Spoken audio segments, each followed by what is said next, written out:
বিসমিল্লাহির রহমানির রহিম। আসসালামু আলাইকুম। আমি অনেকবারই এই কথাটা বলতেছি বারবার করেই, গণভোট, এই গণভোট সম্বন্ধে রেজওয়ানা বলছেন যে গণভোট দিতে হবে এবং হাতেই দিতে হবে যদি সংস্কার চান। এই সংস্কার কি জিনিসটা, এটার পুরা ক্লারিফিকেশন করা খুবই জরুরি।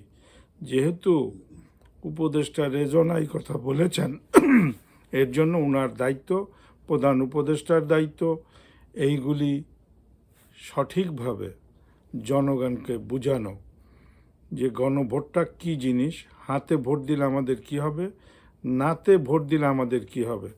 আমি আজ থেকে 15 দিন যাবৎ এইটার উপরে 2টা ভিডিও করছি। এখন রেজওয়ানা একটু মুখটা খুলছেন, কিন্তু উনি বলছেন যে সবাই যেন হাতে ভোট দেন। হাতে ভোটটা আমি কেন দিব সেইটা উনি বলেন নাই। হাতে কি কি আছে এটা বলতে হবে, নাতে কি কি আছে ওইটাও বলতে হবে, আগে কি বাদ দিছেন ওইটাও বলা উচিত আপনাদের। না হলে আপনারা বাটপার। এবং একটা কথা বলতেছি, 12 তারিখে অবশ্যই নির্বাচন হইতে হবে।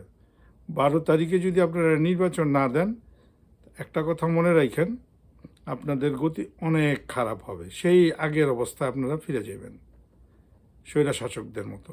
আপনারা আনঅথরাইজভাবে 2 বছর টাইনা ক্ষমতায় নিছেন।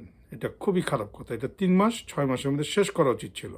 কিন্তু আপনারা নিজেরা নিজেদের সুবিধার জন্য, কিছু টাকা পয়সা কামানোর জন্য এটা করছেন। এখন দয়া করে সাধারণ মানুষের ক্ষমতা সাধারণ মানুষকে ফিরাই দেন, আল্লাহর ওয়াস্তে।